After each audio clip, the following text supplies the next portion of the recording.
Hampton. WHCS Cable Channel 5 presents the VHSCA All-Star Football Game. The East All-Stars versus the West.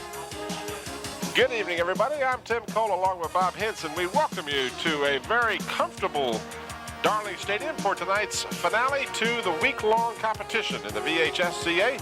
The annual battle between the East and the West football players.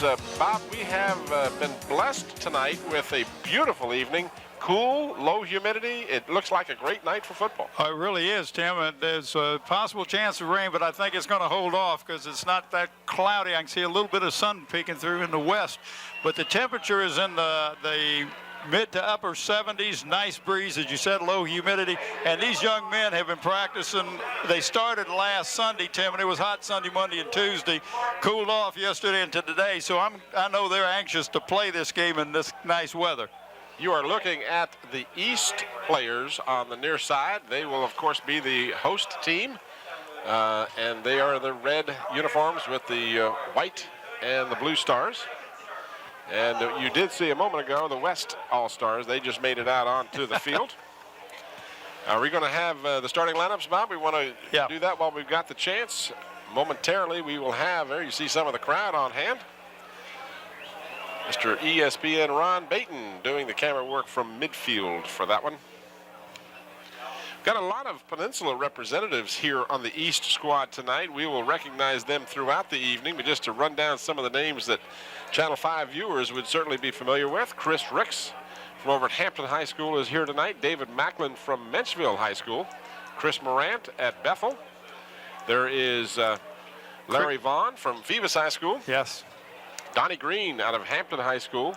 Marcellus Harris from Ferguson High School. And Chris Watkins from Kecoughtan High School. All right, Ray, you have the two squads meeting at the center of the field. While we have that, we're going to show you the starting lineup for the East All-Stars. And there you can see on offense, we've got Tolliver at center, Hart and Shoup at guards, Vaughn and Inskeep at the tackles. Rounding out the rest of the offense, the tight end is Stolzbach. The split end is Watkins. Harris is a wide out. Mike's a wide out. Dreyer, Deion Dreyer, remember him, the fullback, and Robbie Chenault, number 12, is the quarterback for the East. Actually, that's a typo. It's Dyer is his actual last name, D-Y-E-R, and he is a big one. Hampton fans will remember him. 300 yards in the championship game over in Deep Creek that Thanksgiving weekend, and Hampton won that game and went on to win the state championship. A lot of people said that was the state championship yes, game. I believe it was, Tim. It was a much better ball game than the finals. Let's see if we can get the rest of the starters. Maybe for the West, we'll see what the West got. Speaking of the West, one of the names that the viewers will be familiar with, Andre Kendrick from EC Glass. There we see the offense for the West. Kilgore and Underwood are the guards. Well, we got, Kilgore is the center. Underwood and Simmons the guards. The tackles are Baker and Hughes. The tight end is Bawa. As you see the officials, and we'll give you the names of the officials in a moment. Braxton is the wide receiver along with Farley. The fullback is Easley.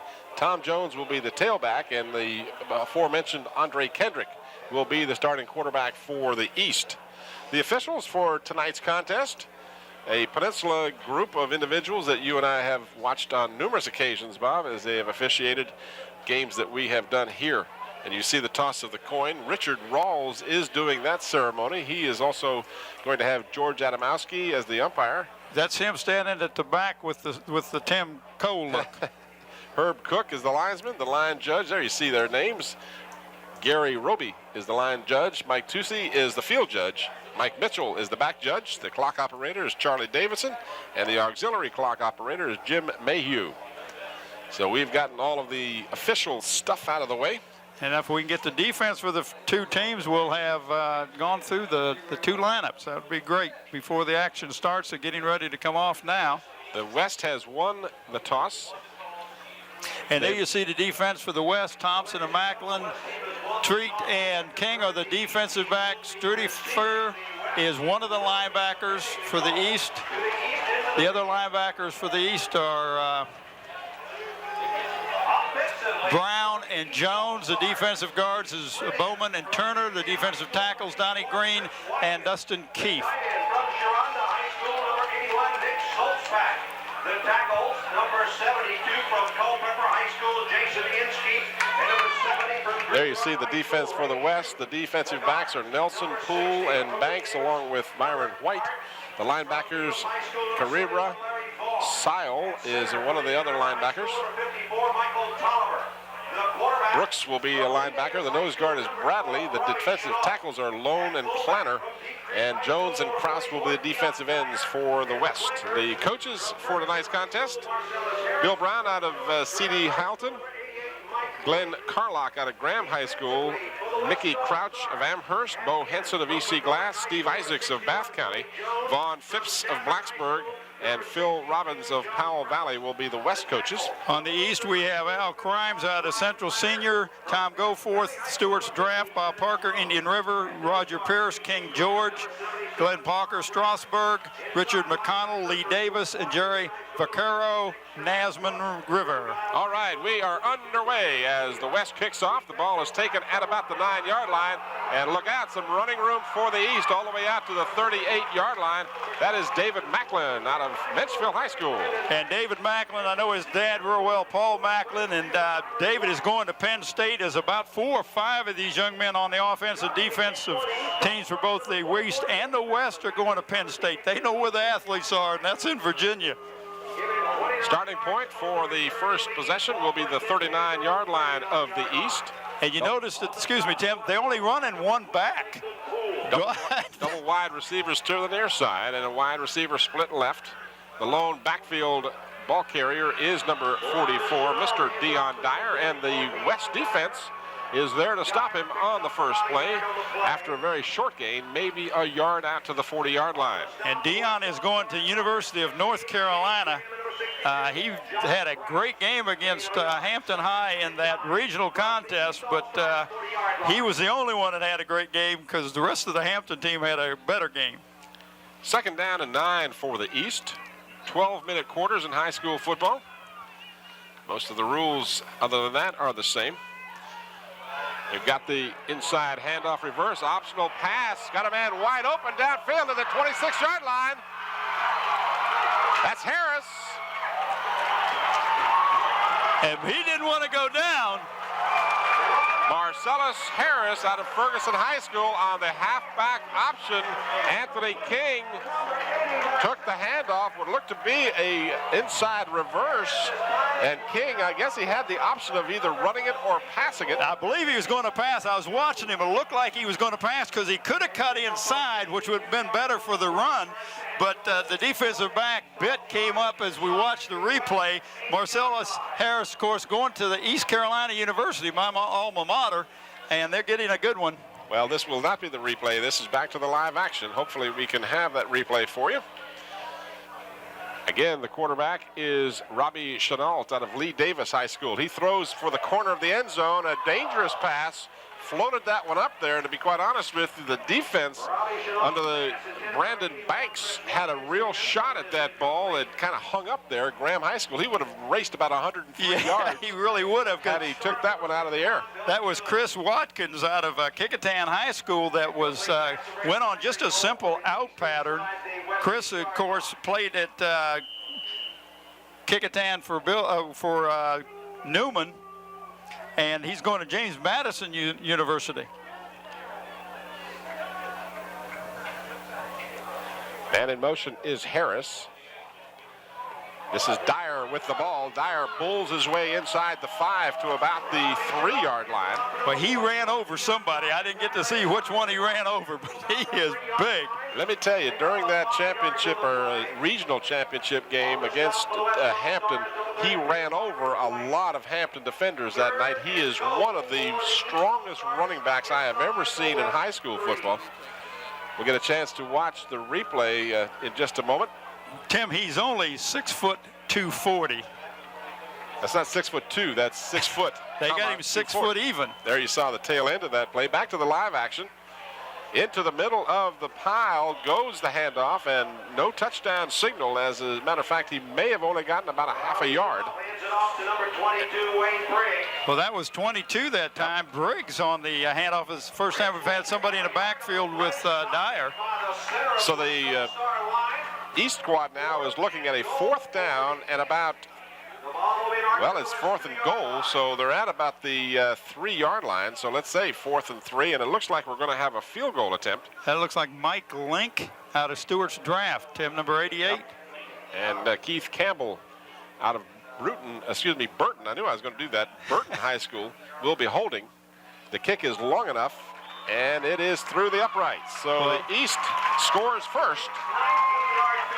Well, Michael Link out of Stewart's draft. Tim's not sure where he's going to go to college yet, but he wants to play football and study law. He put the East on the board. So roughly a 21-yard field goal. Well, I tell you, the defense for the West really come up strong, because you could have a letdown after that long pass play that I guess you call that a wide out option, because it was definitely not a person in the backfield. It was coming like on a reverse. That would have been a touchdown if Harris had not had to stop and come back to the ball. Right, good Play point. looked a little too long to develop, and by the time it did, he was 10 yards behind the defenders, but then he had to come back to the ball, and it gave the defense time to catch up with him. Like you said, Harris did not want to go down. He was determined that he was going to get in, but he was unable to. But the East scores first. And by the way, we haven't mentioned this. The East is looking to break a 6-game losing streak against this West squad. Let's face it, Hampton, Bethel, other teams from this area have dominated in the state when the games are for, if you will, for real. But when it comes to the All-Star contest, the West has done extremely well, winning the last 6 games. Well, that was Roman Nelson, number 11, on. It was kind of like a squib kick from number 88, Mike Link, but good field position for the West. To the West 35. On the stop for the East All-Stars, number 35. A 61-yard drive resulted in that touchdown, or excuse me, that field goal by the East. So now from the 35-yard line, the West will start. Andre Kendrick is the starting quarterback. He fakes, rolls, looks, and is tackled after perhaps a loss of about a half a yard. It looked like it was a 25 for the East. That's Byron Tweet. Just a little something about Roman Nelson, who got that kickoff, going to Auburn University out of Robinson Secondary School. And, of course, Kendrick, the quarterback, people should remember him from the championship game out of EC Glass. He's going to Virginia Tech. Loss of about a yard on the play. 2nd down and 9 from the 34. He can run the ball right well. He's probably a better runner than he is a thrower, but who's that young man? We've seen him before, number 75. Thomas Jones out of Powell Valley, who comes into this game with real strong credentials, but the young man that you and I became very familiar with last year, Donnie Green, about the only graduating senior from Mike Smith's championship team. Him and Chris Ricks, but Donnie is going to University of Virginia, and I liked it when he used to see me, he'd say, "Hi, Bob," just like he knew who I was. That's right. So a loss on that play of about 4. Back to the 31-yard line. So on 2 consecutive plays, the East defense has shown the way. Kendrick again rolling, being chased. And Kendrick with a real quick move. A flag going down late on the play. It may have been the area where you might have had a holding call. It was either holding or blocking in the back, one of the two, but you're right. That's how. But watch the. Clipping is the call. Well, was clipping, was hitting him in the back, and I thought that may be the case. Here's Actually, the replay of that, and maybe we can catch the right there. You can see 24 definitely hit the young man in the back, which resulted in that clipping. But I think they're probably, they're going to say, no, kick the ball. We want it. So they'll refuse the penalty and take the play, which was not even back to the original line of scrimmage. And now the West will be in deep punt formation. It looks like number 10, Nelson Roman. Is he the punter? Did I get that number right or not? Well, Andre Kendrick is 10. Okay, that's See not. if we can make out who the punter is. I saw. Oh, fumble the block. He fumbled the snap, I should say, and the ball is loose. It won't matter who recovers it. The ball will belong to the East. And that looked like just a bad snap. Tim, it went skipping on the ground, and I never did get a hold of who the punter was. Shane Graham was the kicker, number 60. Here's the replay. See if you can pick this up, but you're going to see a bad snap from center. Well, actually, Tim, it hit him in the hands. It didn't hit the ground first, but he tried to kick it off the ground, which wasn't wasn't too bad. It was a smart move on his part. So the East, with great field position, will start at about the 22-yard line. Ball carrier this time for the East squad as they unstack the pile. Keith Campbell, number 10, is quarterback. And he didn't start off quarterback, and they're going to change every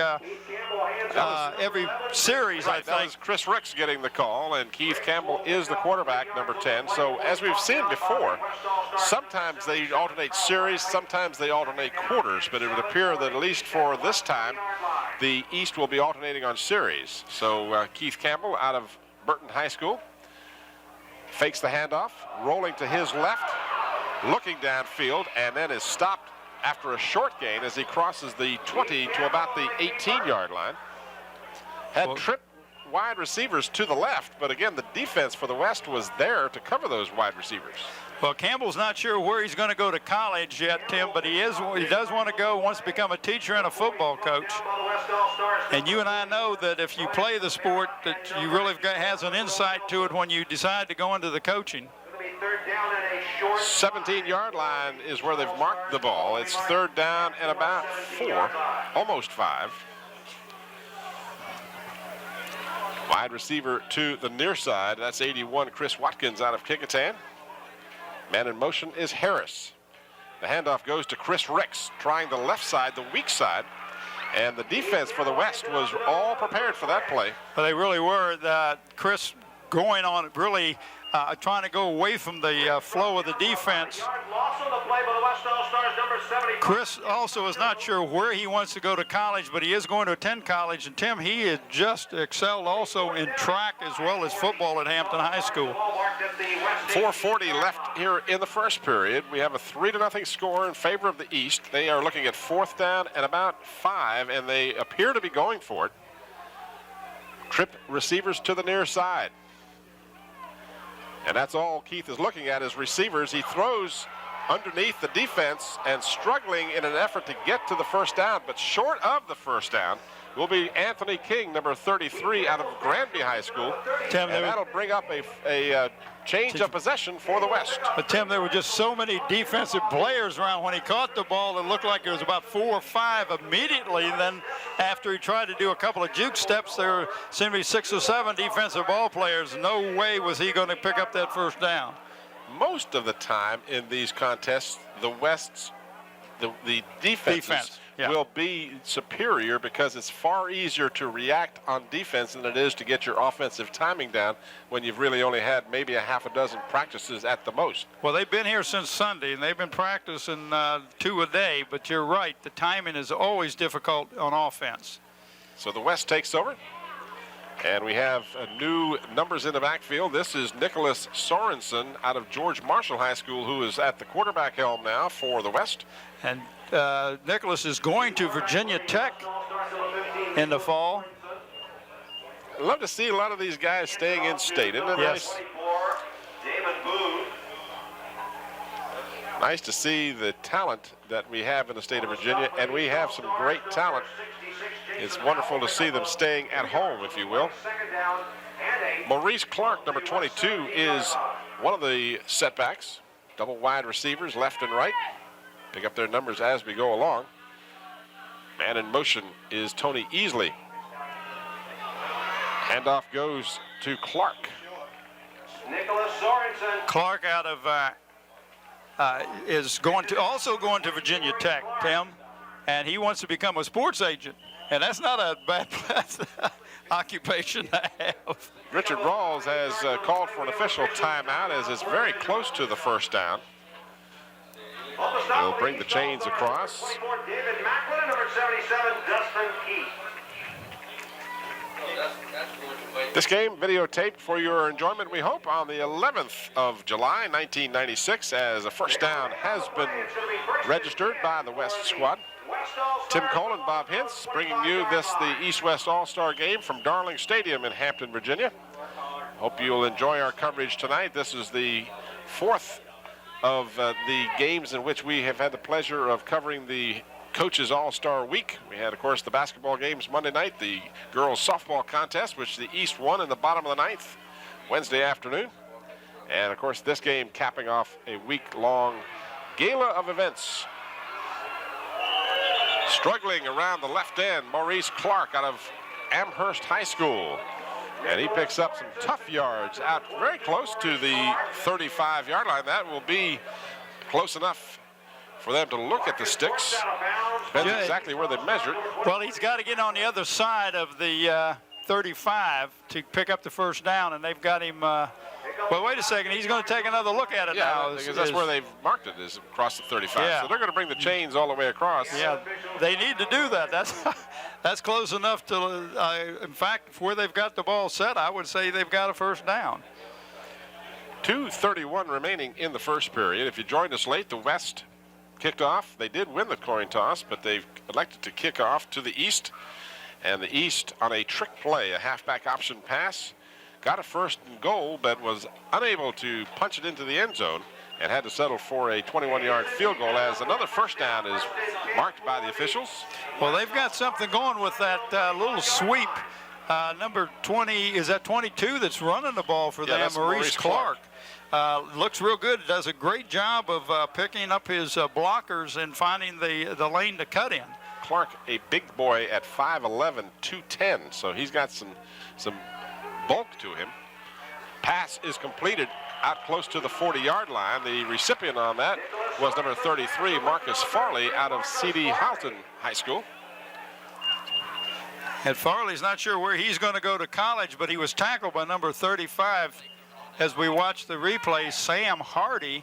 Sam is out of Indian River. 4 yards on the play, second down and 6. The ball will be short. Another one is not sure where he's going to college. That's a great camera work. Good replay, people. Sam Hardy in on the stop out of Indian River High School. They marked the ball just shy of the 40-yard line. Gain of almost 5. Let's call it second down and a long 5, almost 6. The pitch goes to Clark. Clark trying to turn the right corner, does so, and gets out close to a first down. Nicholas Sorensen pitches it out to number 22, Maurice Clark. So Maurice Clark showing some fine east-west lateral movement. He sure is. Jason Howell, number 66, from his defensive line position, went all the way over to make that tackle that time. Out of Surrey County High School, is going to go to Norfolk State University. It's a yard short of the first down. They've marked it at the 44-yard line, so third down and about a yard. Well, normally you would see a team go right up the middle on this play, but they've had so much luck running that little pitch outside. I look for them maybe to continue to do that. They're trying to spread the defense out, so I doubt it. They're probably going right up the middle. Nope. Fumble, loose ball, and they say the East has recovered. So a third down and a yard to go, and so often when you have a quarterback working with a different than normal center, he fumbled the snap from center, and the East has recovered. And that's Chris Morant, Tim, that got a Bethel High School that came up with that loose ball going to the University of Virginia. He's going up there with Donnie Green. Both of those young men are going to play for UVA in the fall. So the East now, with, again, excellent field position, will take over at the West 45-yard line. And Kendrick has returned to the, let's check that, not Kendrick rather, but Chenault is the quarterback. He finds Harris for a short gain to about the 43-yard line, a gain of a couple. And that was number 32 on the tackle. Byron White. Yeah, Byron is a young man out of Hilton High School. And they call him BB, and he's going to the University of Richmond in the fall. 43-yard line on the stop for the West. He also plays basketball. It's not just football. He runs, plays basketball, and football. All-around athlete. Gain of about 1.5 yards. Let's just call it a yard and say it's second down and about 9. Down to about the 41-yard line. That is Wayne Briggs out of Windsor High School carrying. Wouldn't it be nice as a high school coach to have this kind of stable that you could choose from? Oh, isn't that something? Wayne is going to Fort Union Military Academy. He goes by the name of Beef. I don't know if that's because he's beefy or because he likes the stuff. Well, he's 5'8", and he weighs 218 pounds, so you could draw your own conclusion. Ball is marked to the 41-yard line. It's third down and about 6 for the East.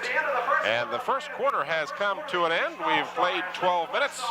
And after the first quarter, our score, the East 3 and the West no score.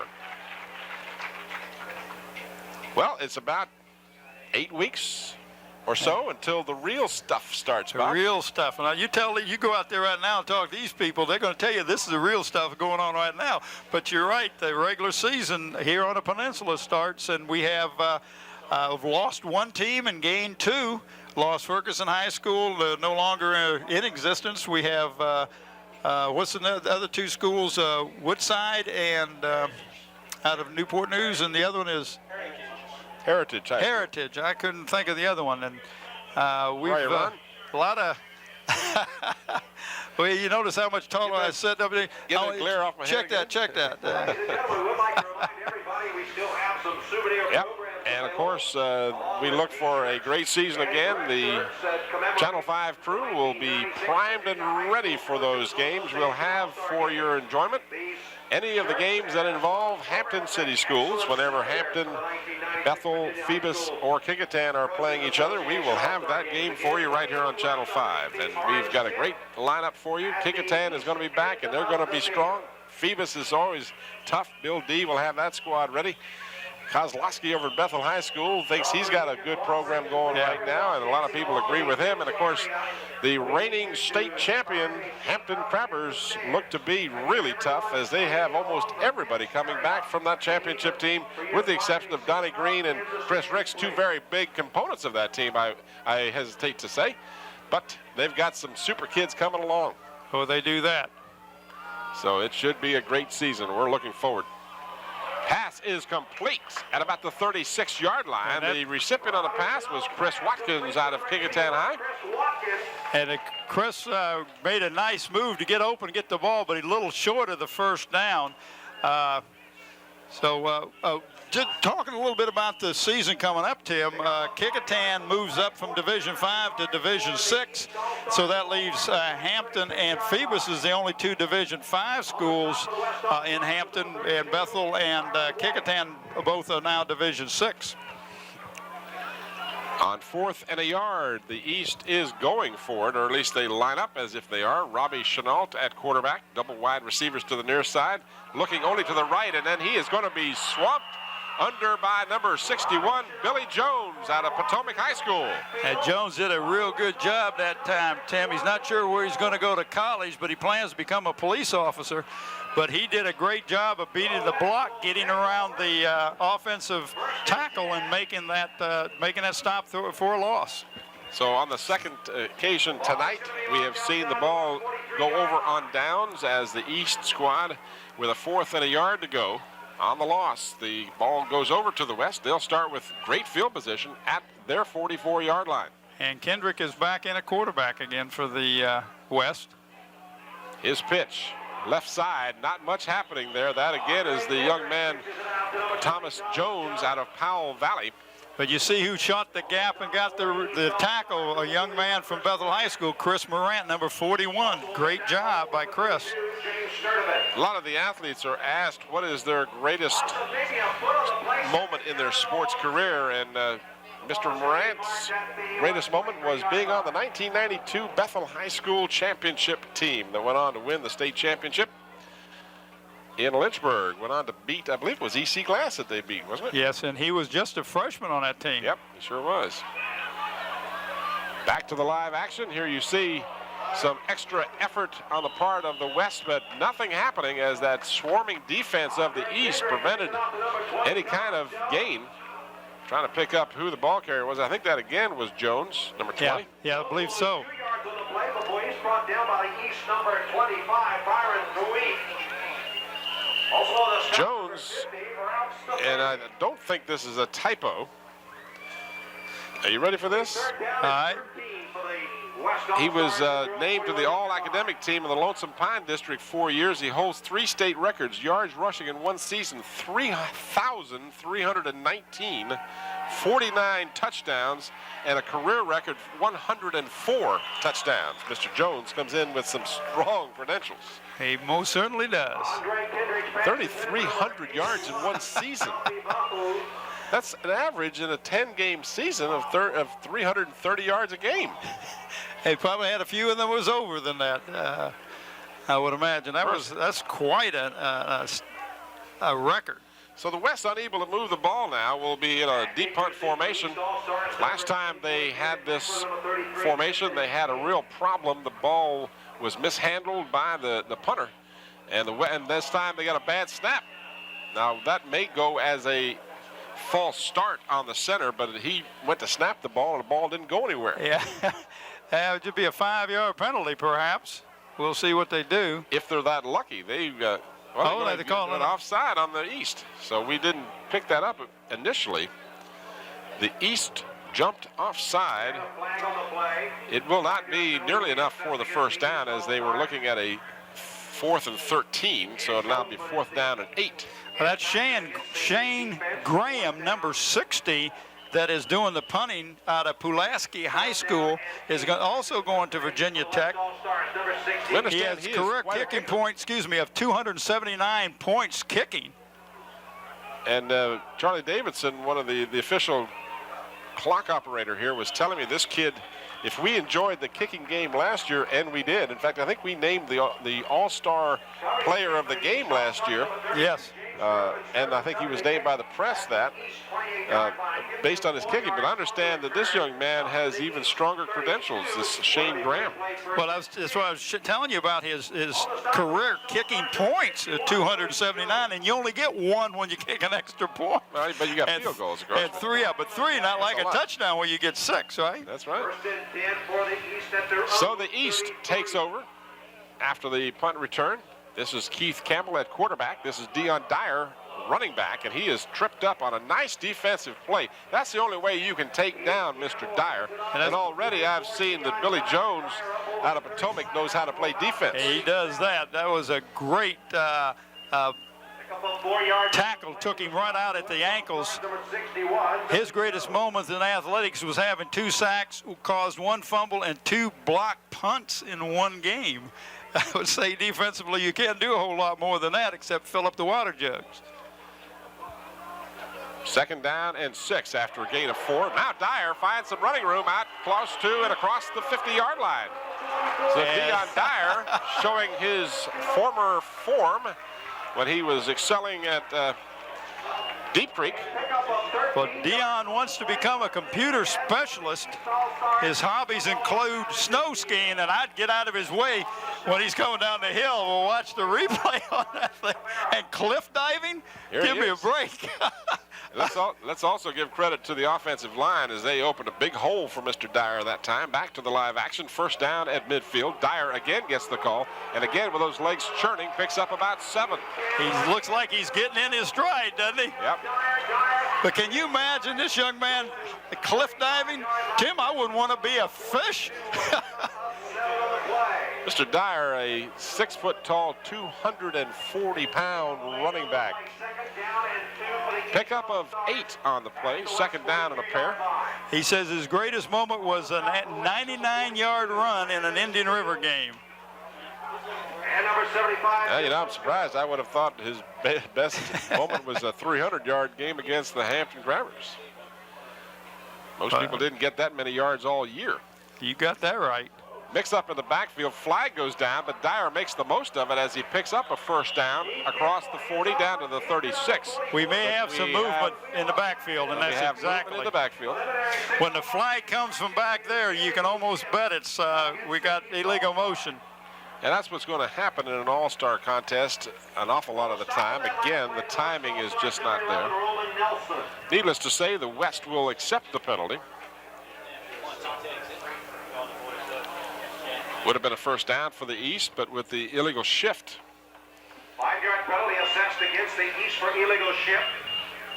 So the penalty marks the ball at the West 47-yard line, and it makes it second down and about, well, let's call it 7. Second down at 7.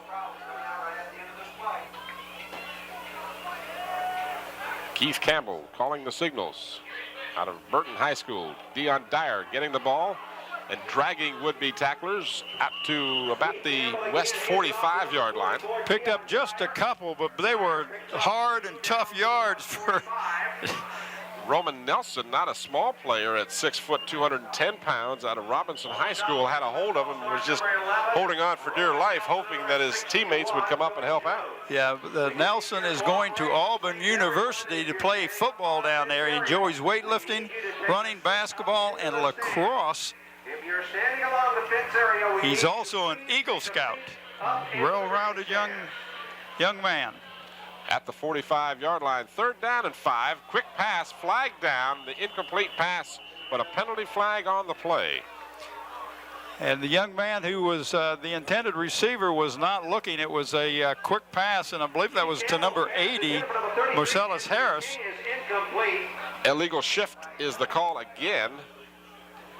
And of course, the West, if they have the option, may very well refuse They don't want the it. penalty. They don't want it. I saw the coach over there saying, no, we don't want that. Because it brings up a fourth down for the East with 5:58 remaining here in a low-scoring first half. 3-0, our only score, a 21-yard field goal by the East on the initial kickoff. Michael Link will be deep to punt. Also enjoys skiing, hunting, fishing, rock climbing, and hiking. He's a lot more interesting than the one I read likes to sleep and talk on the phone. I won't tell you who that is. Don't talk about me that way. A rush from the West, and they blocked the kick. And it's going to be West ball, even though it was recovered by number 32, and that is James Sturdifin. He recovered it for the East, but the kicking game for both sides has suffered a bit here in the first half. That was Carl Bradley, 77. It looked like he got in out of EC Glass. Is also going to Virginia Tech. He likes all kinds of sports. And his greatest moment in athletics was playing in this championship game against Hampton High School. So the West takes over at the East 47-yard line, trailing 3-0 with 5:40 left in the first half. This is Sorensen, and it's picked off. And that's Chenault. What a nice move. He may go. No, just short of a touchdown. Wow, what a nice play by Brandon Chenault. I'm sorry, by Chris Morant. Out of Bethel High School. I get those guys mixed up during the regular season. Same team, but a different name, Chris Morant. But a penalty flag down at the 20-yard line. I think we might have had a clipping call on the return, but we'll let the officials sort this out. In any event, the ball should belong to the East. As I said, Chris is going to University of Virginia, like to become a mathematician or a coach, and could be both of them. He also enjoys music and basketball. And Chris was an honor roll student over at Bethel High School. Now, we had a post-possession foul against the East on the run back, a personal foul at the 23-yard line. So that will back up the East on the return, but it will belong to the East as they'll mark off the 15-yard penalty. But more importantly, the East will have possession. And that was a nice run by Chris Tim on that cutback. Almost took it into the end zone. It would have been called back, but you still can't take away that effort. Great defensive pressure that time on the quarterback. I didn't pick up the number of the young man putting the pressure on the quarterback. So Robbie Chenault returns at quarterback and is immediately unceremoniously sacked by Brian Clanner. Oh, out of Brian, Oakton High School. he was right there as soon as anybody else got there. He's not sure where he's going to go to college, but he wants to major in business management, Joyce cars, and weightlifting. 42-yard line. 4:40 left in the first half. Loss on the play of about 6. Let's call it second down and 16. The defense has risen to the occasion on all of the possessions except for that initial one tonight, and this time is no different as the ball carrier is William Brown. He is out of Southampton High School, but he saw the right side clogged up, tried to reverse his field, and paid dearly for the price as the West swarmed over him and threw him for an even greater loss. He most certainly did, Tim. He's going to William and Mary. Watch the replay here. They call him Moose, and he plans a career in politics as we watch this little flare pass out of the backfield, but he is no place to go over there. Tries to come back and pick up some blocking, but wasn't there. John Kraus, number 62, in on the stop on that last play. This time we have some protection for the quarterback, but he kind of throws it up for grabs, and it's intercepted at the 13-yard line. It was intended for Chris Watkins. Robbie Chenault's pass. So Chenault throws it up for grabs and pays the price as making the interception is number, well, I'm trying to make out his number. I believe that's number 32, Byron White. 32, Byron White. That's who it is, Yes. out of Houghton High School. And he's going to University of Richmond. They call him BB. So the West will now regain possession and stop the drive. So the defense has been the order of the day so far in the first half. Outside their own 13. Starting from their 13-yard line.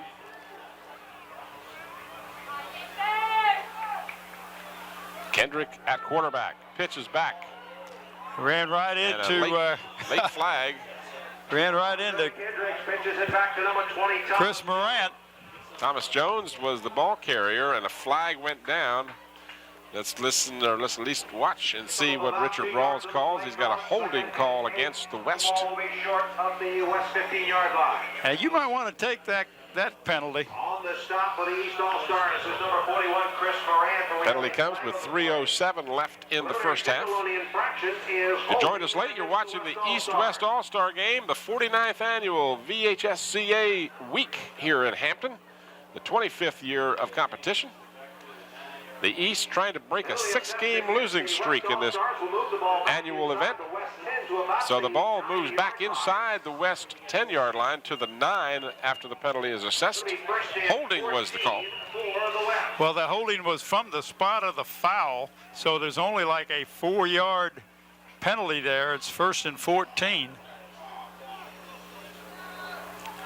Man in motion to the near side. This is Kendrick, and Kendrick is sacked. He threw the ball, or fumbled it at least. I don't think they'll allow that to be considered a forward pass. No, I don't think so. It looked like as he was going down, he had his arm cocked and the ball came out. It may be illegal grounding, might be the call. Yep. And that's exactly what the call is. So that'll be the spot of the foul and a loss of down, if I'm not mistaken. We have to brush up on our rules, but I think you're right. I was talking to McCullough, Tim. One of the rule changes for next year is they're not going to start the clock on a possession change, like on a punt or when they get the other team gets the ball. The clock will not start until the ball is snapped, which will add a little bit of time to the game. But that's he seems to think that's a good rule. There you see the call is actually illegal grounding. It is a loss of down and a penalty all the way back to the 2-yard line. As Kendrick, the last time Kendrick took the field, he was playing a team that wears a lot of red. And he probably will be glad not to see any defenders playing with a red uniform on for some time to come. And this is just to try and get it out of the end zone time here. Yeah, you This can't. is Thomas Jones with the ball. You can't be making any mistakes down there.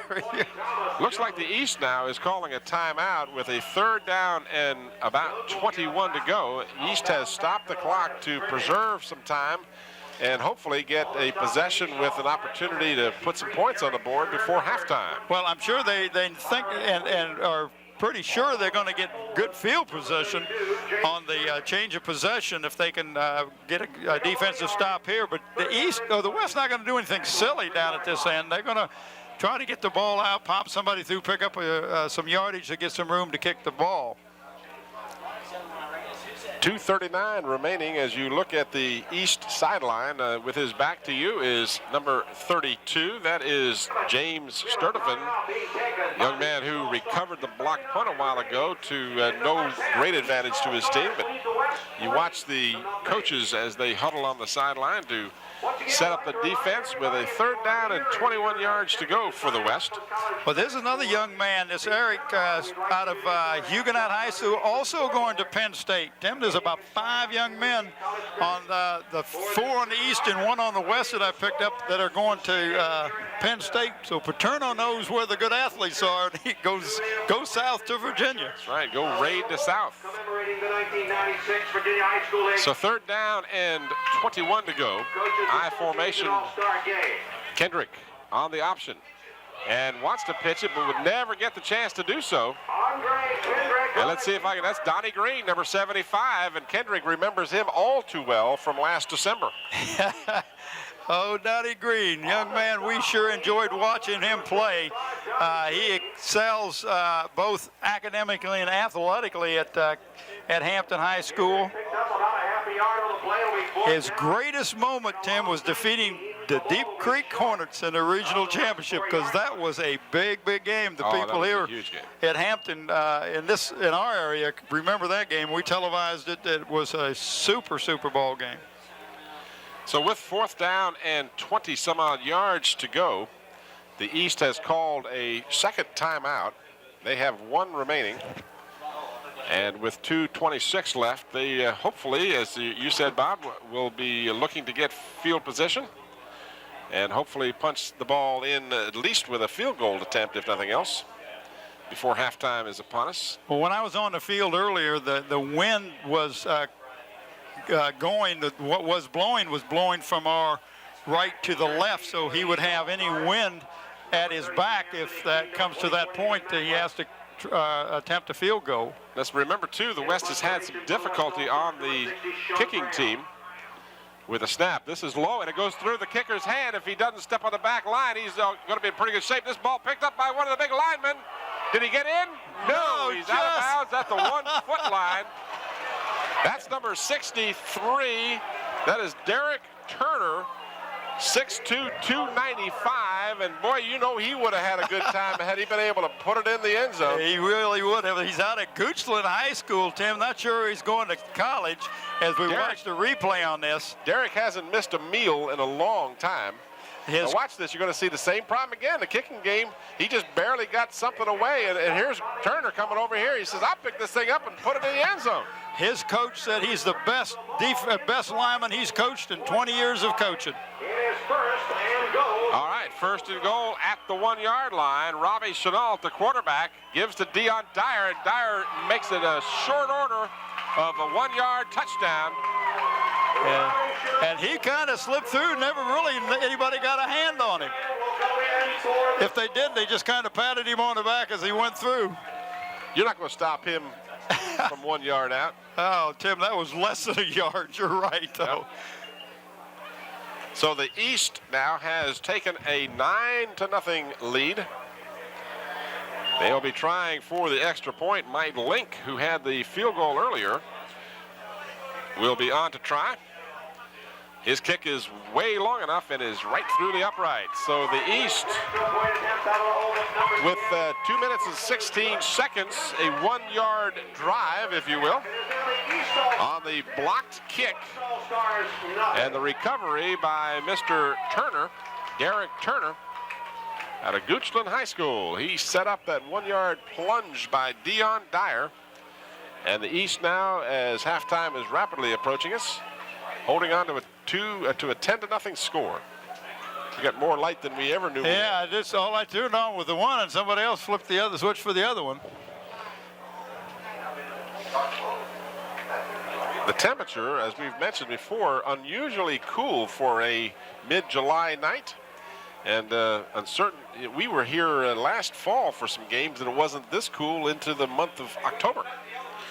Although, well, I remember last fall, Tim, and Mr. Nathaniel Braxton will back this up. We got wet a few times as he got soaked.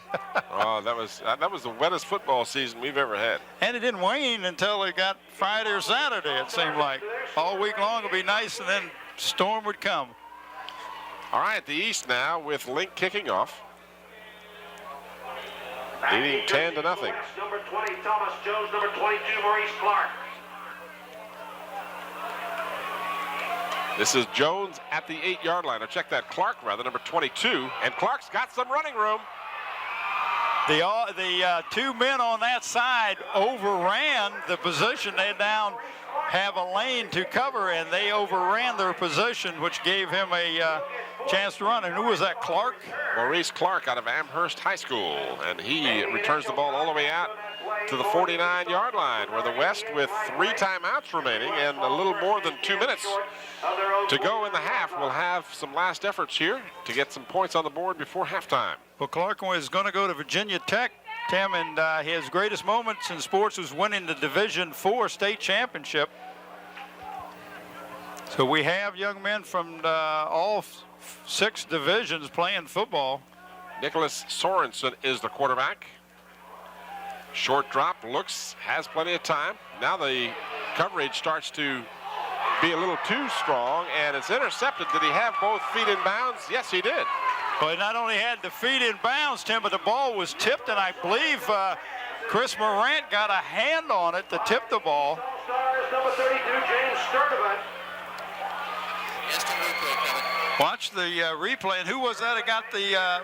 James Sturdivant, number 32. Here's your replay. You'll see that the offensive line does a fine job giving him time to pass, and then it is tipped, and Sturdivant picks it off. And it was tipped, but I'm not sure if that was Moran or not, but it makes no difference.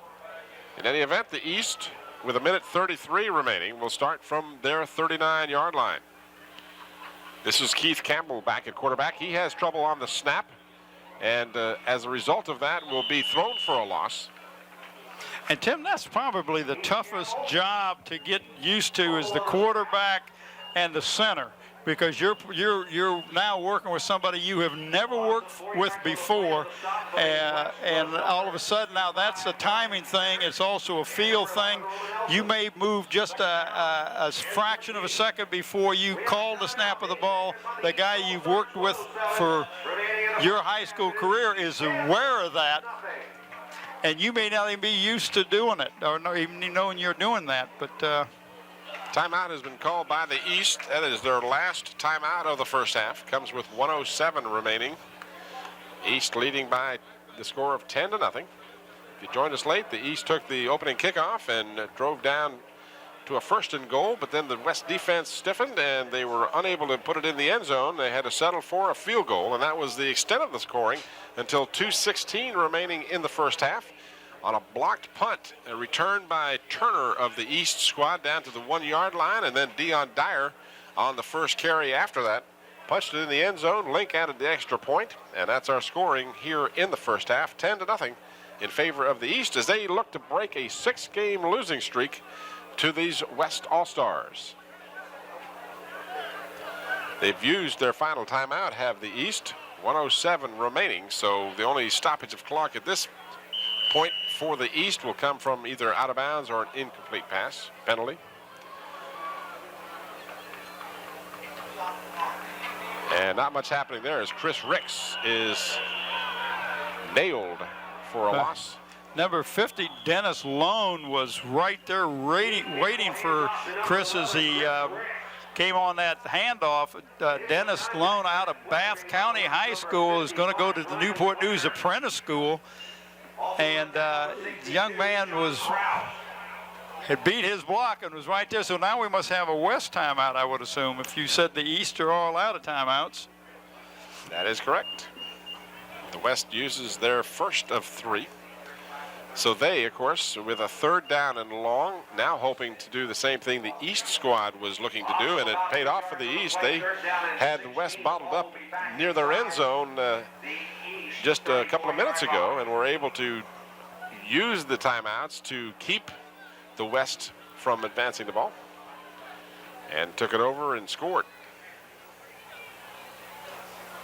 Then all defense here in the first half, as we mentioned before. So often the defense is way ahead. You'll see that early in the football season a lot of times. And of course, just to contradict me, last year, the first game we did, I think the Coach score was White, 42, excuse me.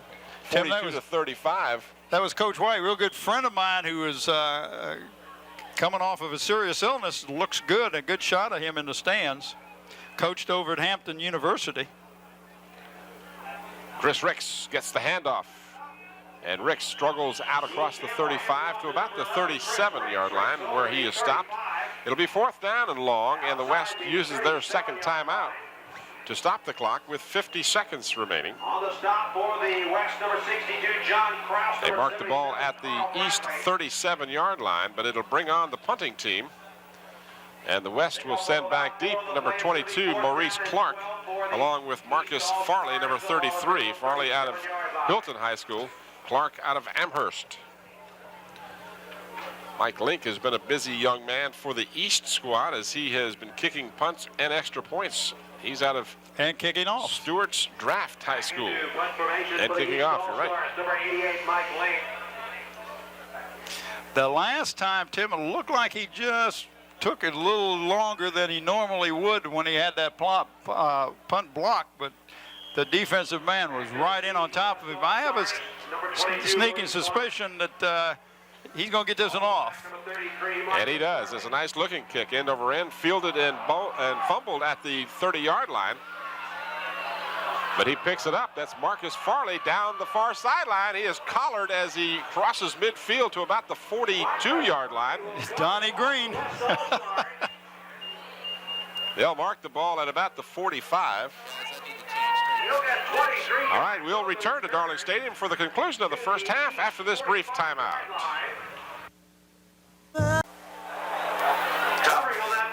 All right, back here at Darling Stadium, Tim Cole along with Bob Hintz. While we were away, we had an incomplete pass. If we can get our director to return our audio to us, we'll thank you. All right. 28 seconds remaining, an incomplete pass on the play. Well, that was to David Miller, Tim. I thought he came up with it out of Thomas Edison High School. Well, it looked like a great catch. It looked like a super catch, but apparently the ball hit the ground before he had control of it. Now we've got a mix-up in the backfield, but the ball is eventually handed off. And down to about the 40-yard line goes the ball carrier. Well, big 66, Jason Howell, 6'3", 305 out of Surrey County High School, was right back there in that backfield also. Clark, the ball carrier, got it to the 40-yard line of the East, and now the West has called yet another timeout. I believe that is their 3rd and final timeout of the first half. It comes with 20 seconds remaining. So with a couple of downs here, you've got the option, of course, throwing the ball up in the end zone, seeing what happens. You probably won't give up a defensive touchdown, and maybe you never know. You might get that Hail Mary to tip into one of your receivers' hands. That's a good point. No timeouts for either team remaining. Just 20 seconds left on the clock. Well, I see two Mikes standing down there on the sideline. Your buddy Mike Keach and my buddy Mike Smith. And both of them have done extremely well in bringing you football here on the peninsula. Well, I want to congratulate Mike Smith on his National High School Coaches Award that he received this year. That's a tremendous honor and a long time coming. The young man is really deserving of that national honor. No question about it. The West taking a long time. They get the pass away. It is completed at the 30-yard line. They will stop the clock momentarily for the movement of the chains. It comes with 9 seconds to go. Referee Rawls will not start the clock until they've got the chain set. Now he does, so the West will have at least one last opportunity.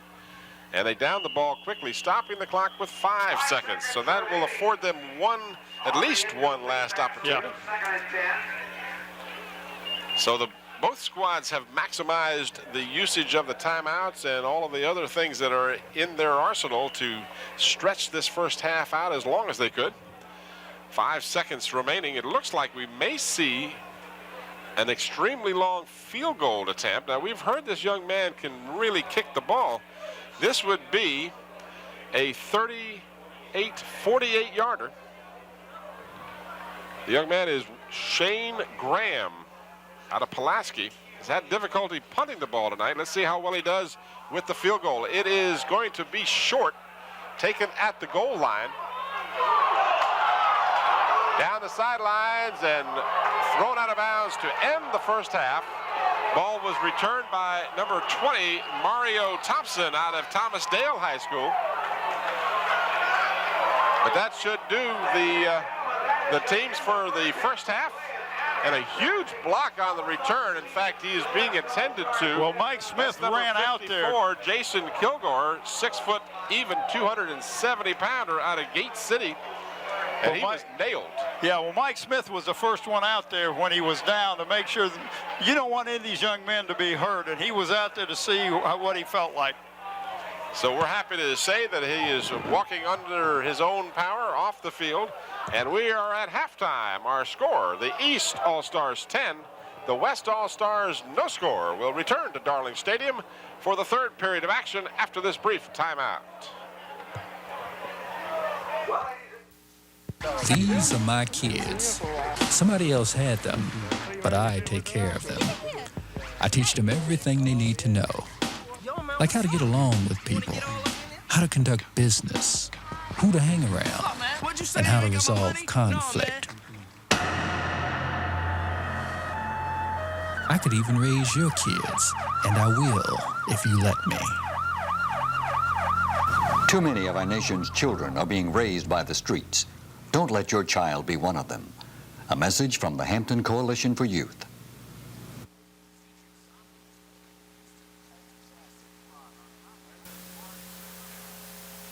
Squad on top by the score of 10-0.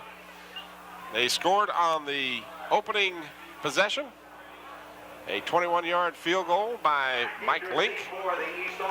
And then Dion Dyer made it 9-0 on a 1-yard plunge with 2:16 to go in the first half. And Mike Link added the extra point, and that's our scoring to this point. The West squad will kick off. Shane Graham. And I'm not sure 16. why. West kicked off to open the game. Well, that's what I thought.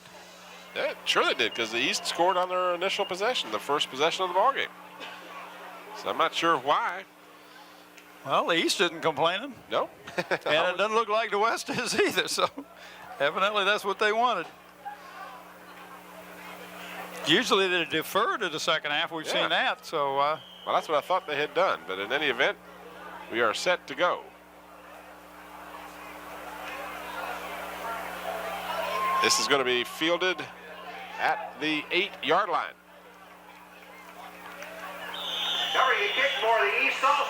That is number 33, Anthony King, out of Granby High School. 7-yard line. Took it from the 7 all the way out to the 26-yard line, a 19-yard return. But there's another young man going to Penn State, Anthony King. This young man likes to eat and lift weights. I like half of what he likes. The eating part, right? Oh, wasn't the lifting weights part? No, My wife no. still looks at your picture and says, I know he's lifting weights. I said, honey, he just hasn't got any hair. That's right. I don't know why my neck went away when I got my hair cut. Ball carrier for the East squad is number 22, Wayne Briggs, out of Windsor High School. Going to Fork Union Military Academy. They call him Beef. Yeah, we talked about that before. We don't know whether it's because he likes beef or because he is beefy. He's a good sized boy. Well, maybe he's beefy because he likes beef. Yep. Gain on the play of about 6. Let's call it 2nd down and 4 for the East. The quarterback, Keith Campbell, out of Burton High School. And we've got a flag down on the play. Dion Dyer was the ball carrier. That's a little trap play they run inside that they've had luck with that earlier. We have holding on the East. License number UD0221. This vehicle must be moved immediately, please. It is blocking someone who is trying to leave. Again, a Toyota 4Runner. So the referee has called holding, Richard Rawls, and the penalty will be marked off against the East squad, moving the ball all the way back to the East 23-yard line. Penalty assessed against the East All-Stars. Will move the ball back. So it'll make it second down and about 12 for the East All-Stars. This game videotaped on the 11th of July, 1996, the final competition of the week-long activities with the Virginia High School Coaches Association 49th annual meeting. Just as he releases the ball, the quarterback Campbell is hit, and his intended receiver downfield, Chris Watkins, out of Kecoughtan High School. Well, he was hit by Carl Bradley, number 77. I've called his name more than once tonight out of EC Glass. He's going to Virginia Tech. Making contact with the quarterback as he was attempting to pass. We don't get a chance to talk much about the offensive lineman. Carl Bradley. Incomplete pass is going to bring up third down and 12 for the East. Third down and about 12. Dyer checks out of the game for the East. Now we have triple wide receivers to the right side. One lone setback. Campbell rolling, looking. Has a man open, completes the pass. It'll be short of the first down at about the 34-yard line. It'll bring up a fourth down and about 3 for the East, and they'll bring on the kicking team. Oh, that was Marcellus Harris, number 80, out of Ferguson High School. Tim is going to East Carolina. They call him B2. His nickname, as we watch the replay on this, is the quarterback gets away from number 55, but short of the first down. So a little bit of a trailing breeze for the East now. The snap is fumbled. The ball is kicked, and a late flag comes down. And if they didn't get the ball, I think that might be roughing the kicker. Hey, you can't hit the kicker unless you get the ball. That's exactly the right. Good call, Tim. So the ball was kicked to the 45-yard line where the West would normally have it, but now we're going to be looking at, it was fourth down and 2. So it would be my assumption that the penalty will be enough to give the East a first down. Up into the stands.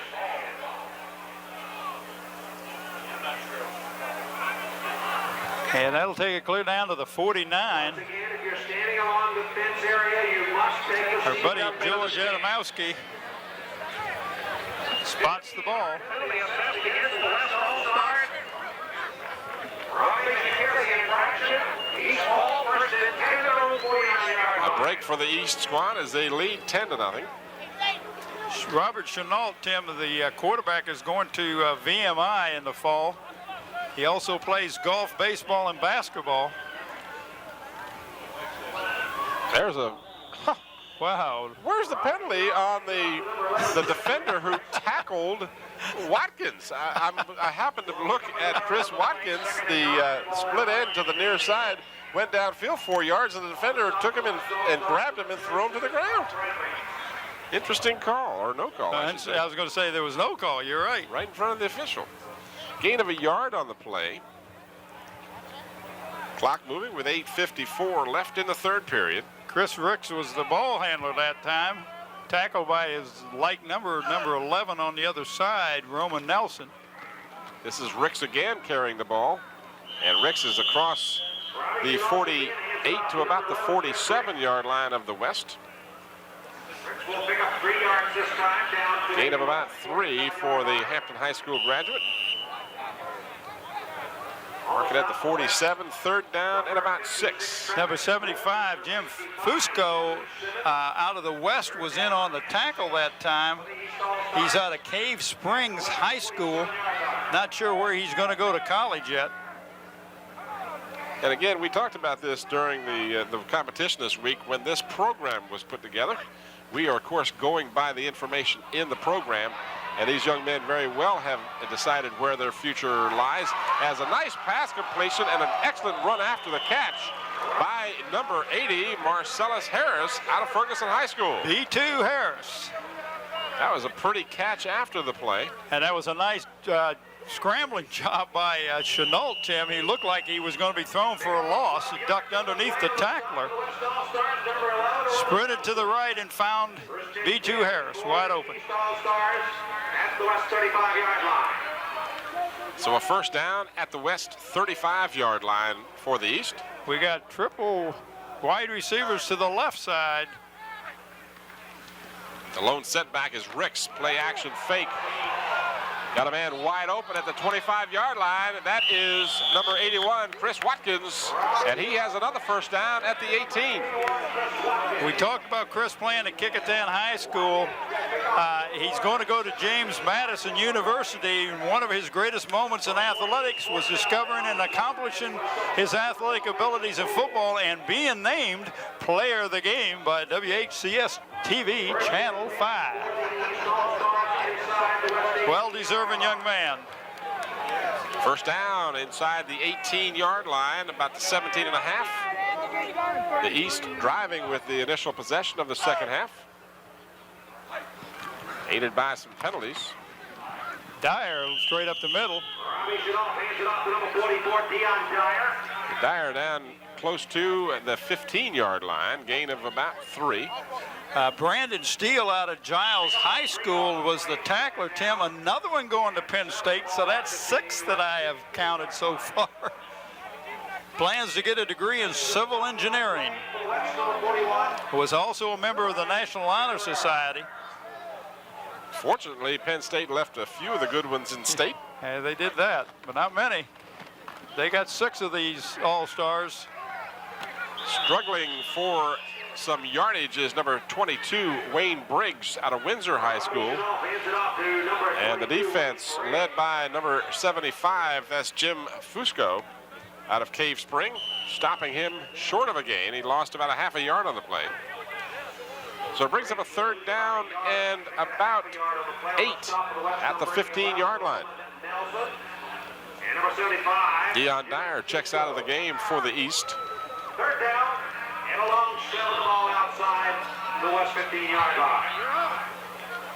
Trip wide receivers to the near side again. This is a formation that the East has used an awful lot here in the ball game. And now we've got a flag, and this will probably be a delay of the game. It is. Signal delay of game against the East. So that hurts you, as you already had substantial yardage to pick up, and now you got to tack on 5 more. Well, what really hurts, Tim, is if that's a pass play and it's incomplete, then that adds 5 yards to attempted field goal, which can really make a big difference in kicking. You're kicking, spotting the ball from the 27 instead of the 22, big difference. So third down and a long 12 now. Again, the East lines up in that same formation. Trip wide receivers to the left, flood the zone. Chenault has plenty of time. Got a man wide open at the goal line. Touchdown, Chris Watkins. Somebody missed an assignment because he was so open. He was afraid that the quarterback wasn't going to see him.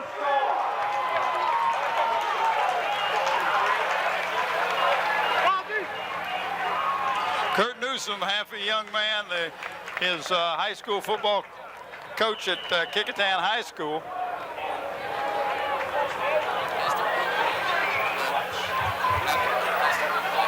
After we attempt the point after, we'll see a replay of that last play.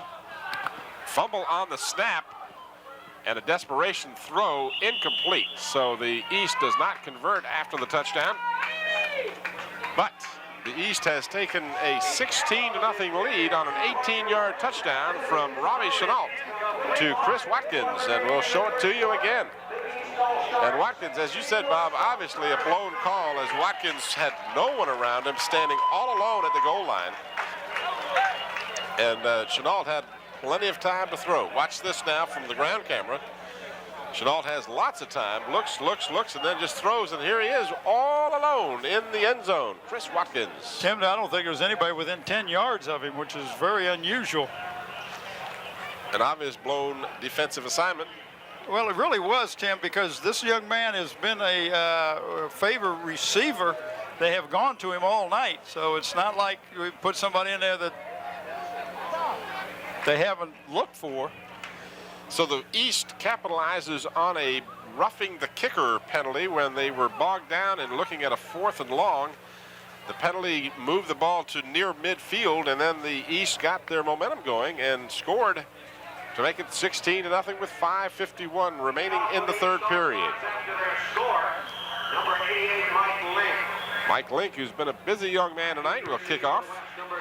Kicks a low liner, and neither one of the receivers back there fielded the ball. Now it's picked up at about the 3-yard line, and this is going to be real bad field position. It was returned by Tom Jones out of Powell Valley High School, but to his dismay, he didn't have a chance at all to return that kick. Well, Tom Jones thought the other young man was going to pick it up, and he's going to the University of Virginia. He's going to get a career in computer science.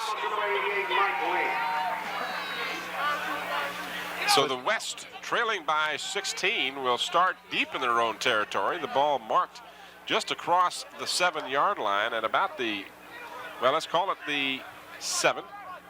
Well, let's see. I was looking across the way. It looks like it's on the 8. So we'll give it to them at the 8-yard line. This is Sorensen at quarterback. He pitches, and the ball carrier gets maybe a yard.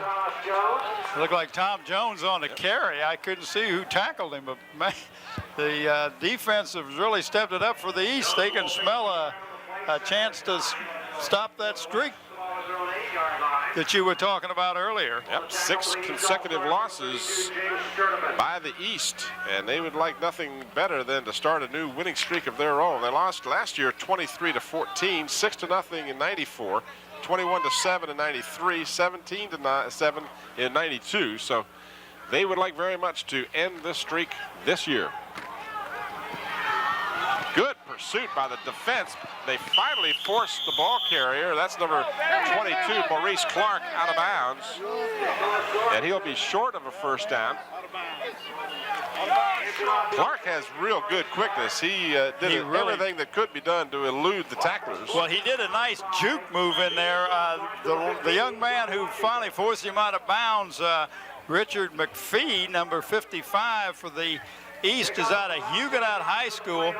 Is another one going to Penn State.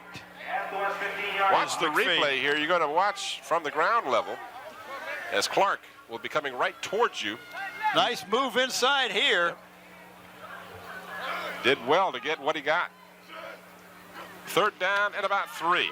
On the delayed handoff, nothing happening there. In on the stop for the East. Number 61, Ronnie Bowman out of Parkview High School for the stop and a loss on the play.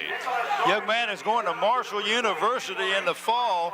He wants to play pro football. He enjoys hunting, golfing, swimming, and talking on the phone. And playing Sega Genesis. I guess it was one of those computer games. 6'3", 265. He has got the beef to take it to college. But after that loss on the play, the West, instead of looking at a 1st and 10, will look at a 4th down and about 7. This kick is away, and it takes the bounce right into the hands of Anthony King out of Granby. And Granby High School's Anthony King returns it to the 40. Kelly Underwood, number 64 for the West out of Radford High School, made the tackle. He's not sure where he's going to go to college, but Tim, he was a member of the National Honor Society. Probably have a pretty good list of choices with those kind of academic credentials. Yes, no doubt in my mind. 40-yard line, good field position for the East. Keith Campbell out of Burton High School is back at the quarterback position. I formation, 2nd man through, and he is going to be thrown for a loss as the defense, led by number 55, Brian Clanner, stopped him cold in his tracks. Clanner out of Oakton High School is going to go to college and major in business management. Not sure where he's going to go. They actually give his forward progress back to the line of scrimmage, so there's no gain or loss on the play. 2nd down and 10. We're inside of 3 minutes to go here in the 3rd period. Mix up on the play, and the quarterback will take a loss and a flag down. But Tim, I don't know if there was a mix-up on a play or that was a quarterback keeper to throw a pass, but he had no chance to do anything but get hit. And a holding call to add insult to injury. The East All-Stars guilty of holding. The initial reaction by the West would indicate that they will refuse the penalty. Well, which is not a bad move. You lost about a yard on the play. Take the play.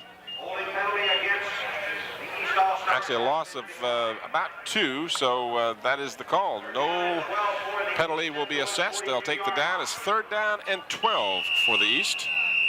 Clock restarts with 2:49 to go and moving. Dion Dyer, the big guy.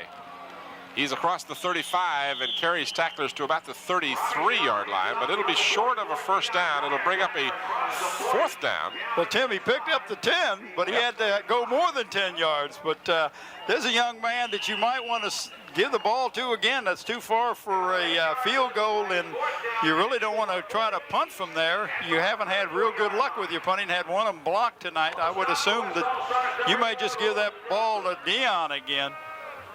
4th down and about 4 as they gave his forward progress to the 34-yard line. See if they run that trap play. No pass. Ball is thrown and completed to Chris Watkins for a first down at the 24-yard line. Well, everybody in me included thought that Dyer was going to get the ball, but nice call by the East coaching staff. So Chris Watkins, who has the only touchdown, the only reception for a touchdown in this game. And we'll get a chance to watch this again. It'll be 1st and 10 for the East. From the ground level. 24-yard line. Coming Watkins, right at you. And he took a pretty good lick after he caught the ball, too.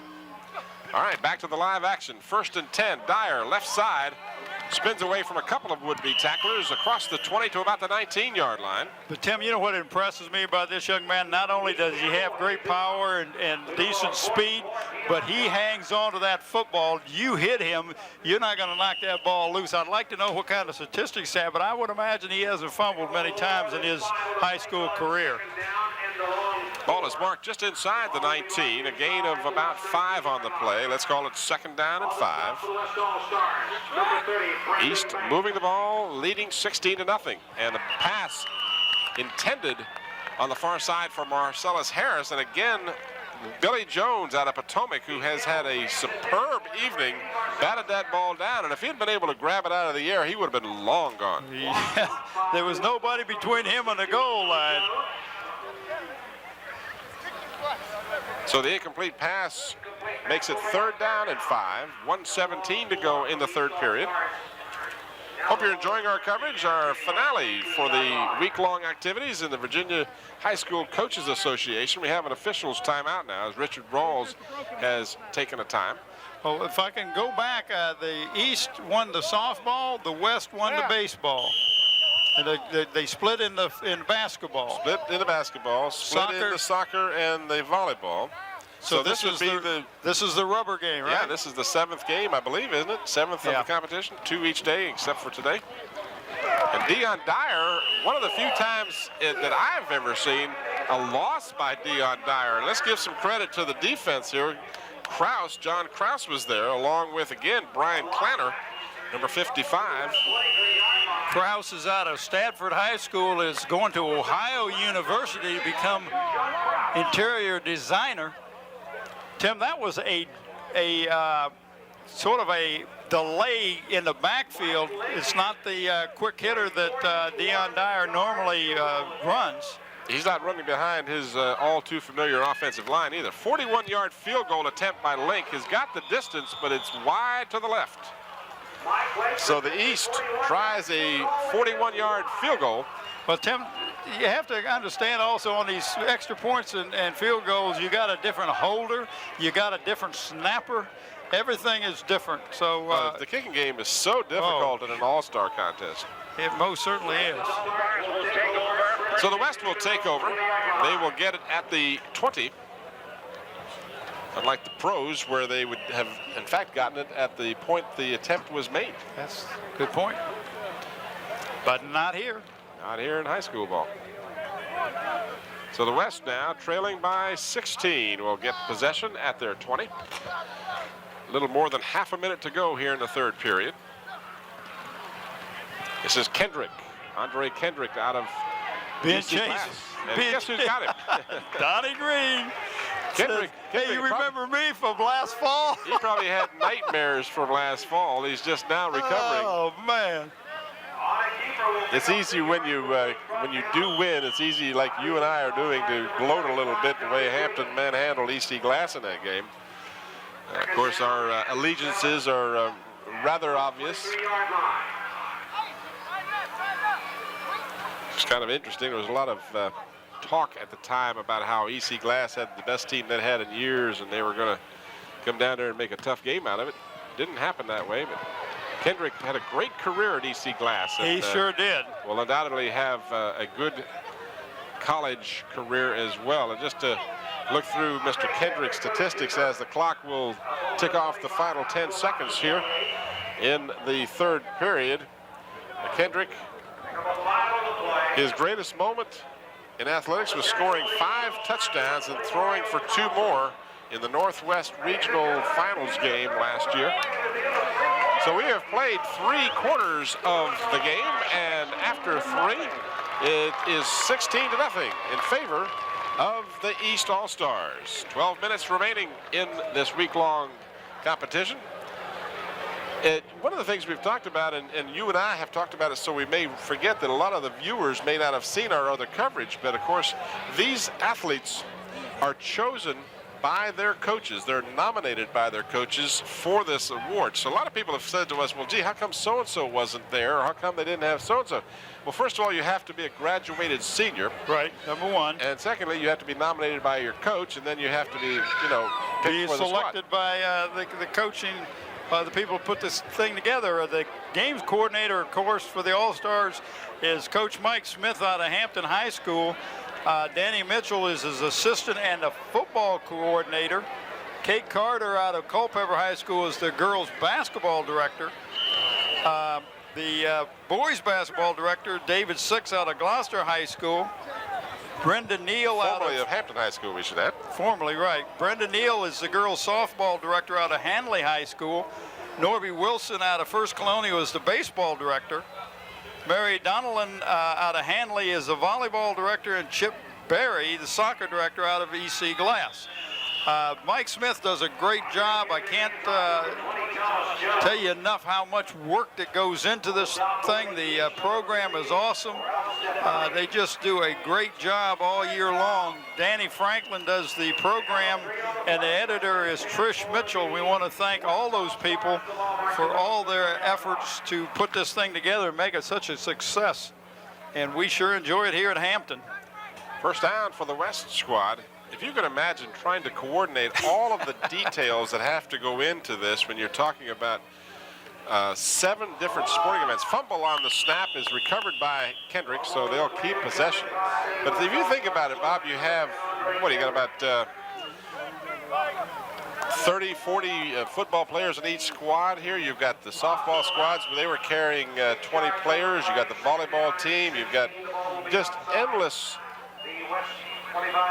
tasks of making everything work, and everybody, of course, wants it to go smoothly. They don't want their room to have a problem. They don't want their shoes and their suitcases to end up in the wrong place. And well, we want to thank meals. Hampton University. Really helps them out, especially the football program. Gives them a place to stay and lets them work out.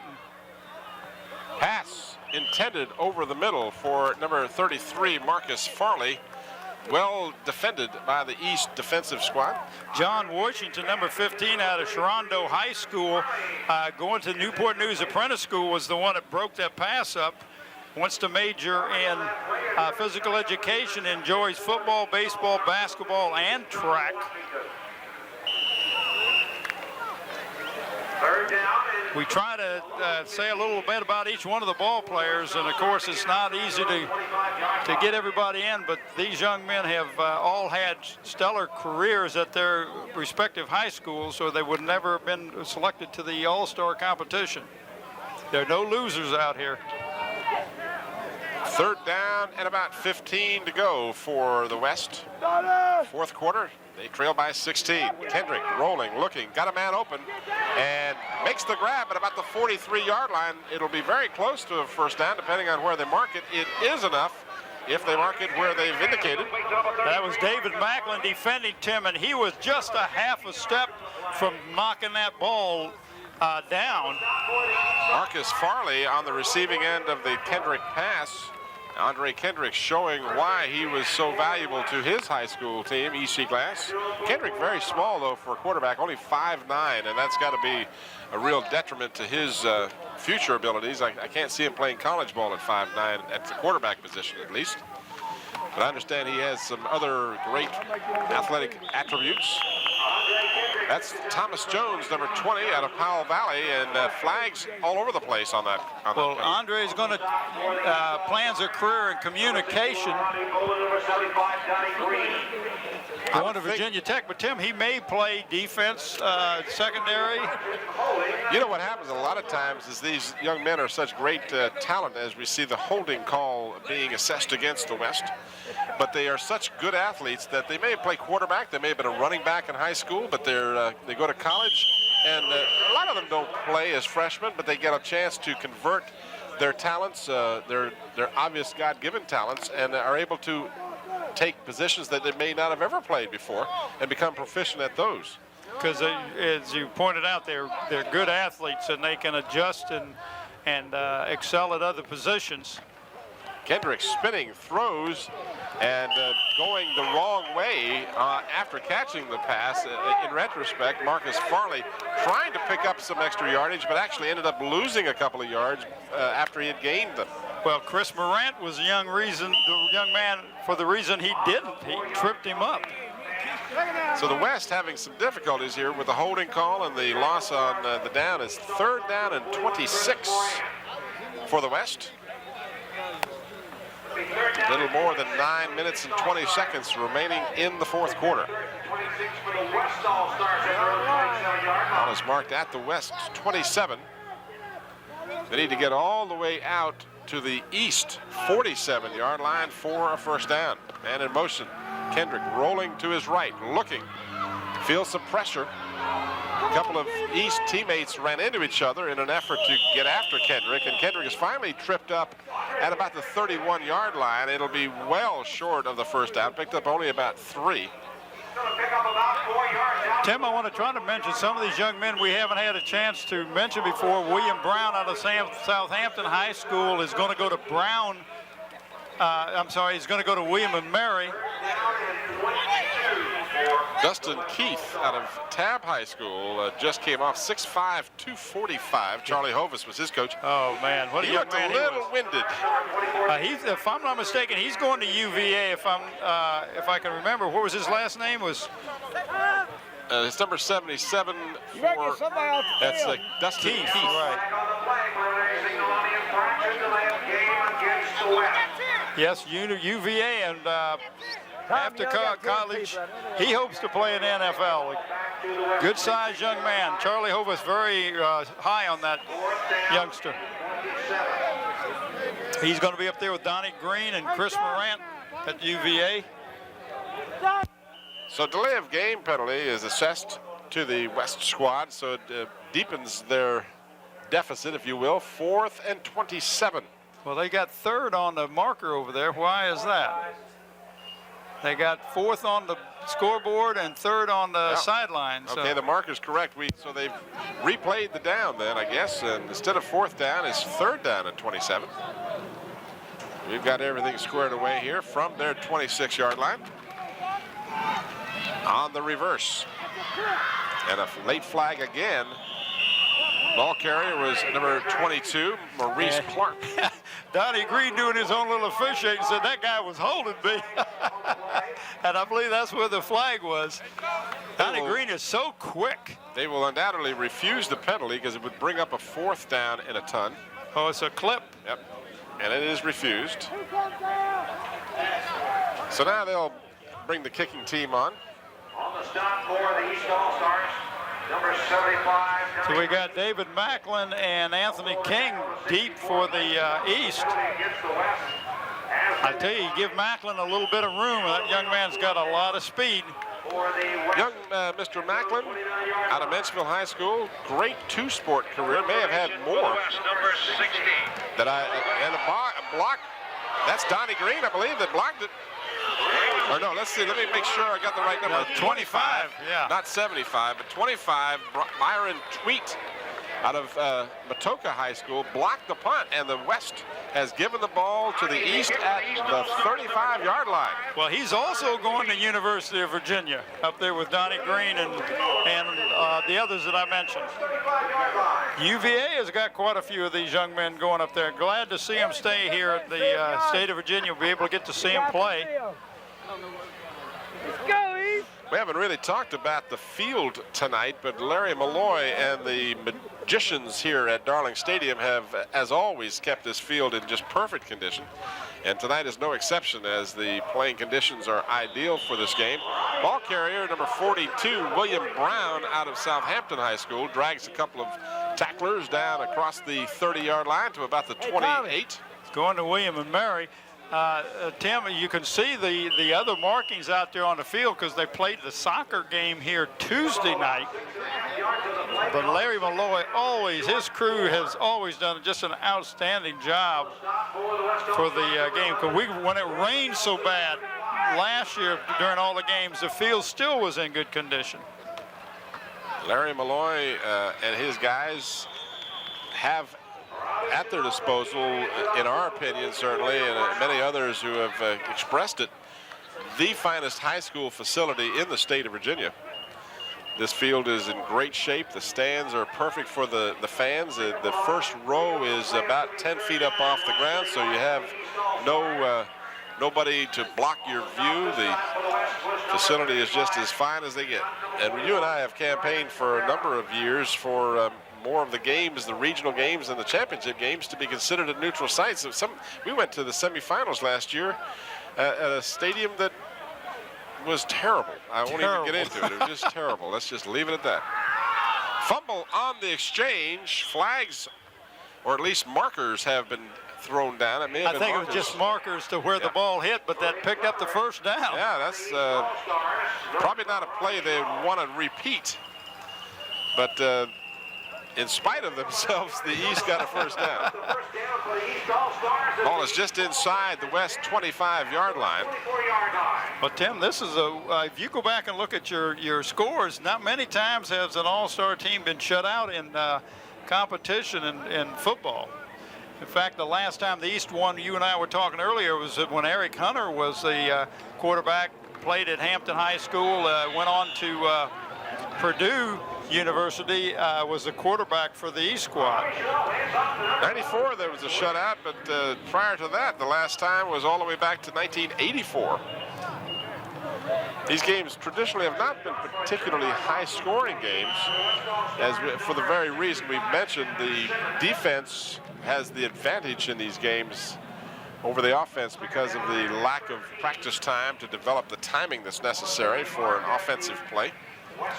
And let's face it, a lot of these guys are not in tip-top shape. Well, and you have to understand a couple of the scores that the East has gotten have been because of the inability of the kicking game to work. And Chris Watkins, who is developing himself as a prime candidate for the MVP Eastern All-Star for this contest, makes yet another grab. He has one for a touchdown, and that's at least the third catch and maybe the fourth. And we'll get a chance to watch this on the replay. Coming right at you. This is, well, we started. There he is. Nice move after he catches the ball. I'm talking right at you here, right in your living room. And Ron Baton's holding his ground. Ron Baton always on the cutting edge, if you will. We've got a stoppage in play now. A timeout has been called, and it'll give us an opportunity to thank Larry Malloy and all the fine folks here at Darling Stadium for their always cooperative assistance, and of course to recognize our crew for tonight's game, who have had a busy week. You and I have been out here for this is our fourth event, but they have been out here too, and a lot of them had to pull a lot of cable and do a lot of hard work, and we want to be sure and recognize those individuals. Of course, we can start with the camera people. We got Tanya Sykes to the camera on our right-hand side. Nathaniel Braxton is our other high camera shot.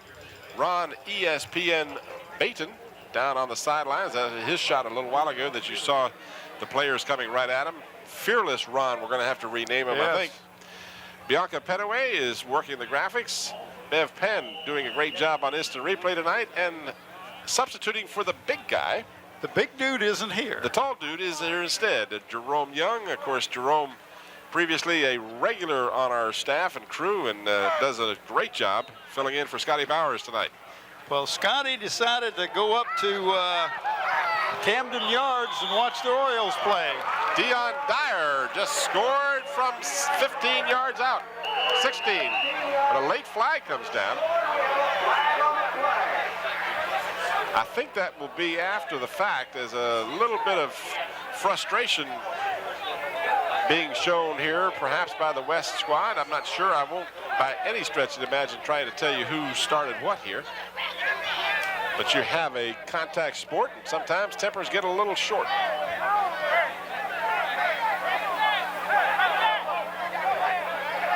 Well, Rawls and his crew will get it squared away. I think the penalty flag occurred after the touchdown was scored, but we'll wait and reserve judgment on that. Richard Rawls is going to say unsportsmanlike conduct against the West and an ejection. So someone on the West squad is a little frustrated.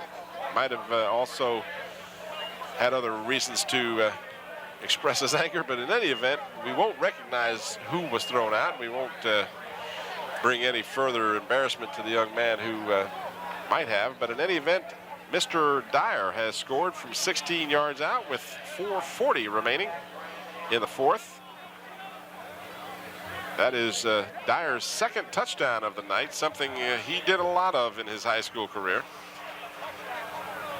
Gives the East at this point, what I would assume to be an insurmountable lead with a 22-0 score. With 4:40 to go in the game, I would have to agree with that.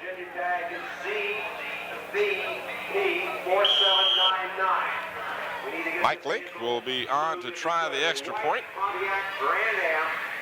He's kicked a field goal tonight and is 1 for 2 in the extra point department. Make that 2 for 3. So the East now leading 23-0 with just 4:40 remaining. As Dion Dyer showing why he was such a important part of the Deep Creek Hornets' quest for the state championship last year.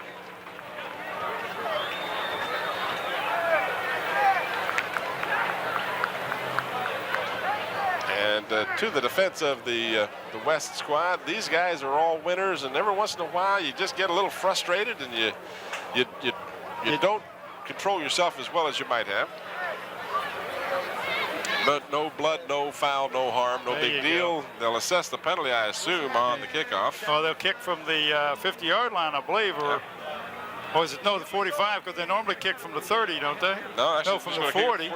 Oh well, maybe the unsportsmanlike was. So I'm told that they assessed the penalty on the extra point. They moved it half the distance to the goal line. So really not much of a penalty when you think about it. The ejection, of course, was the big penalty. The player would not be allowed to return. They've got to be a little embarrassed to be thrown out of an all-star game. I think I would be too. So Mike Link kicking into a bit of a breeze will tee it up. And the West obviously would like nothing better than to break this shutout that's going for the East.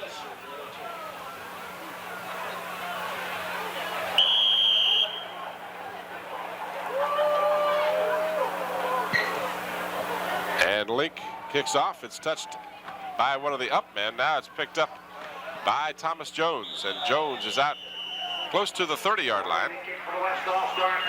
Now just a squib kick trying to stop from any long run back. West will start from the 30. The West has all 3 of their timeouts remaining. Who they got at quarterback? Is Kendrick still in there? Or they got a new one. I'll wait and see when they break the huddle. It looks like they have gone to the switch. This is Nicholas Sorensen, who is considerably taller than Kendrick. He's 6'2". Sorensen going to Virginia Tech. First down from the 30. Double wide receivers to the near side. One lone setback. Sorensen looks, throws, got a man open, and it's underthrown, incomplete. As defending on the play was James Sturdivant from Huguenot High School. Covering on the play for the East Incomplete All-Stars. pass stops the clock with exactly 4 minutes remaining in our contest. Tim Cole, Bob Hintz coming to you from Darling Stadium. You've been watching the Virginia High School Coaches Association. 70, let's see, what was this? How many is this? 75th? 49th. 49th and Right. 25. I was adding the 25. 49th, but it's actually the 25th annual competition. That's correct. There was a 5 in there somewhere. You got a fumble on the play. Well, Tim, we haven't had a chance to say much about Larry Vaughn playing offensive line today. Out Isn't of that the way Phoebus. it goes? You know, these poor interior linemen who do all the hard work don't get recognized. I want to recognize the young man's going to Hampton University. Plans to major in mass communication. Of course, played for Bill D over at Phoebus. Is one of the young men I wanted to talk about. Number 60, Hart. Hart is out of Lee Davis High School. Is going to Randolph-Macon.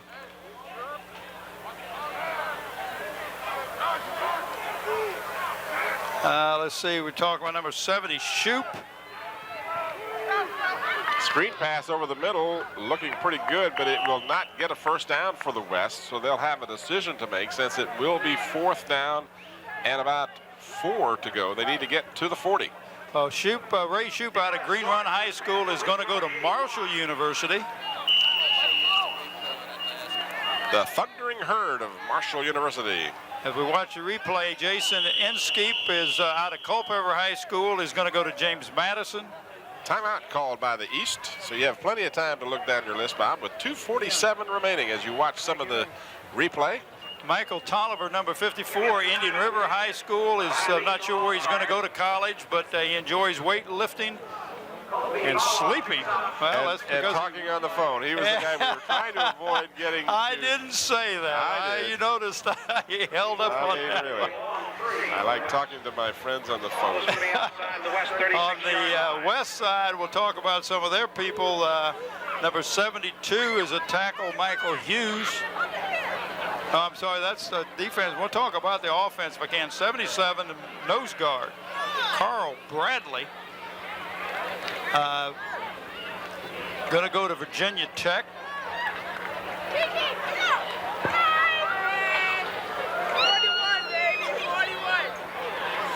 Number 70, Dan Baker.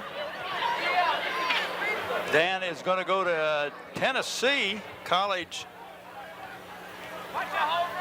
While you're reading this off, I'm looking down there. Mr. Ron Baton has an entourage carrying cable for him. 2 lovely young ladies who were He knows helping him how out. to get the people to help him out. He's got people working for him. 65, Shannon Simmons, Halifax County High School. Not sure where he's going to go to college, but he plays basketball as well as football. Underwood, number 64, Kelly, out of Radford High School. Not sure where he's going to go to college. Let me interrupt you long enough to mention that Maurice Clark just picked up the first down for the West squad to keep their possession alive with 2:30 left in the ballgame. Coffee Boa, number 81, is out of Garfield High School, is going to go to the University of Virginia. Another young man to the University of Virginia. Jason Kilgore, number 54, was the center on the West. Kilgore is out of Gates City High School. Not sure where he's going to go to college, but his greatest athletic moment was participating in '94 Virginia High School League State Championship game. Just to mention a few, we don't get through all of them, but these young men deserve some recognition. No question about it. Incomplete pass stops the clock with 2:12 remaining. The West hoping to break the scoreless problem that they have here. trailing 23-0. In motion is Thomas Jones to the far side. Sorensen dropping back, has time.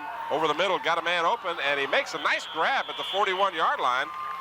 Well, On the receiving end, that was number 80, David Miller, out of Thomas Edison High School. and he's not sure where he's going to college. Tim, that ball bounced up in the air, and he's still had great eye-hand coordinations because he still grabbed it, come down with a nice completion. Stop for the East, number 15. So the West with a first down, ball just shy of the East 40. West has all 3 of their timeouts remaining. The East is the team that called the timeout on the last 4th and 3.